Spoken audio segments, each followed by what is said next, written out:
ખેતીના હાલચાલ જાણતા જાણતા આજે ગાંધીનગર ખાતે આ યાત્રા પહોંચી છે, ત્યારે આપણે એ જાણવું જરૂરી છે કે આ ખેડૂતને શા માટે બચાવવા પડે એમ છે.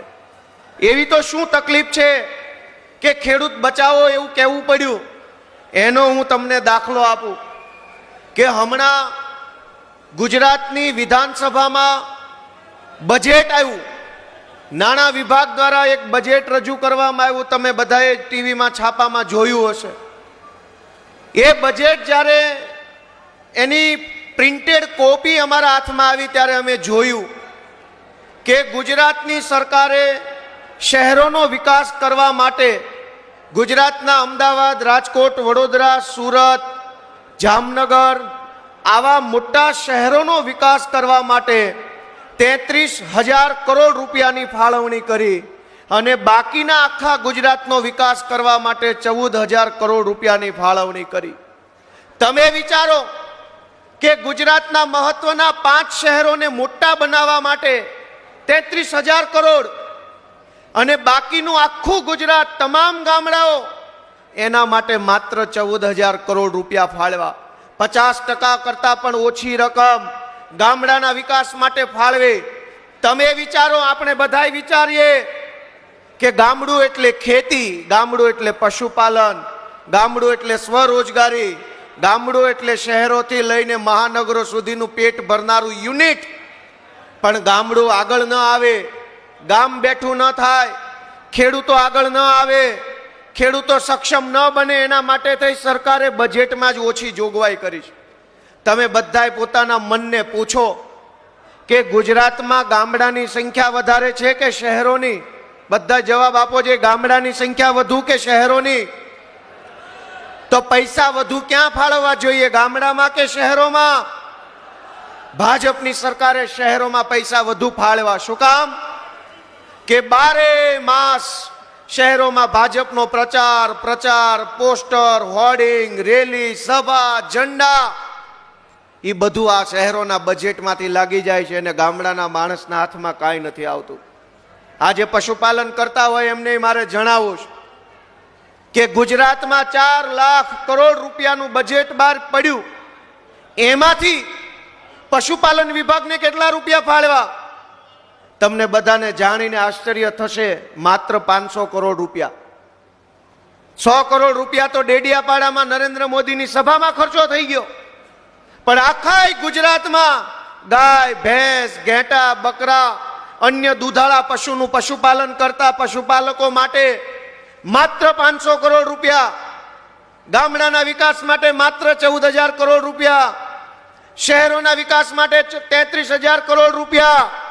અને ભાજપનો વિકાસ કરવા માટે 10,000 કરોડ રૂપિયા ફળવાઈ ગયા છે. દોસ્તો, આપણે વિચારવું પડશે કે મત તો આપણા બધાનો હોય છે.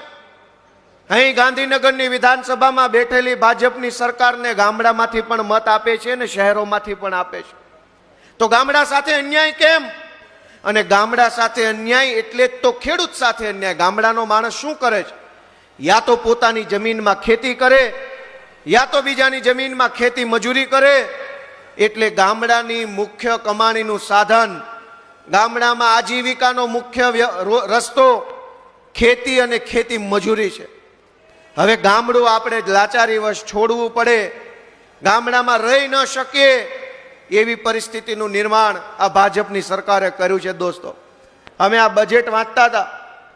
હું તો પહેલી વાર ધારાસભ્ય બન્યો છું અને બજેટ પહેલી વાર જોયું. ચૈતરભાઈ ને હેમંતભાઈ ને તો 2022માં ચૂંટાઈ ગયા હતા એટલે એને 2-4 બજેટ વધુ જોયા છે.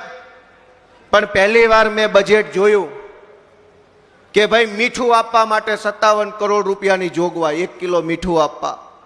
ગાંડા બાવળ કાપવા માટે 97 કરોડની જોગવાઈ.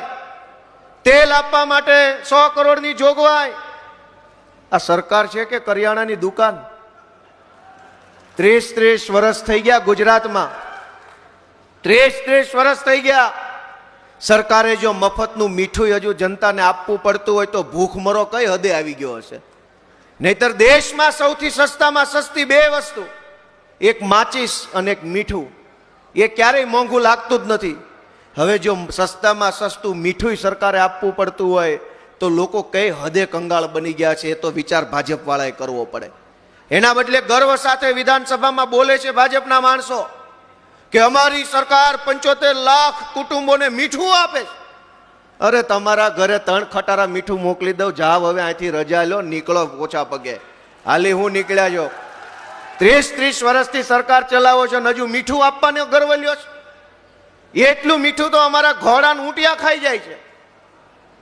દોસ્તો, બહુ વિચારવાનો સમય આવી ગયો છે.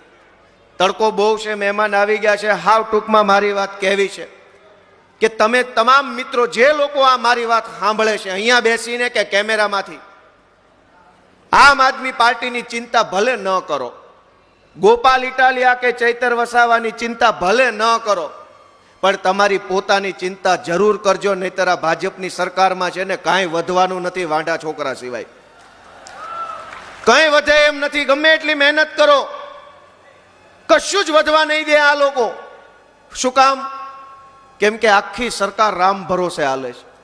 તમે જુઓ, દર 6 મહિને મુખ્યમંત્રી સાહેબ એવો પરિપત્ર બહાર પાડે છે, સરકારી અધિકારીઓને સૂચના આપતો પરિપત્ર બહાર પાડે કે એ બધા સરકારી સાહેબો, એ મારા કલેક્ટર કાકા, એ ડેપ્યુટી કલેક્ટર મોટા બાપુ, અમારા ધારાસભ્યોનું જરાક માન સન્માન જાળવજો. હાવ આવી રીતે પટાવાળા જેવું ન કરતા એની હારે. તમે વિચાર કરો કે એકની એક કંપનીમાં 30 વર્ષ સુધી તમે કામ કરો તો તમારી કામ ઉપર આવડત વધે કે ઢીલા પડી જાઓ? કયો છે બધા? આવડત વધે, માણસ મજબૂત બનવો જોઈએ. એકના એક પીએસઆઈ, એકના એક પોલીસ સ્ટેશનમાં 30 વર્ષ નોકરી કરે ને તો એ નાના ધારાસભ્ય કરતા વધુ પાવરફુલ બની જાય. વાત સાચી કે ખોટી? એકનો એક માણસ એકની એક જગ્યાએ વર્ષો સુધી રહે, ટકે તો મજબૂત બને. સરકાર 30 વર્ષ સુધી એકની એક પાર્ટીની આવી, એ મજબૂત બનવી જોઈએ કે ઢીલી પડવી જોઈએ? એના બદલે આ સરકાર ઢીલી પડી ગઈ. કલેક્ટરો, મામલતદારો, અધિકારીઓ સામે આમનું કાંઈ ઉપજતું નથી. દર 6 મહિને મુખ્યમંત્રીએ વિનંતીઓ કરવી પડે મોટા સાહેબોને કે એ કાકા અમારું માનમાં રાખો ને થોડું.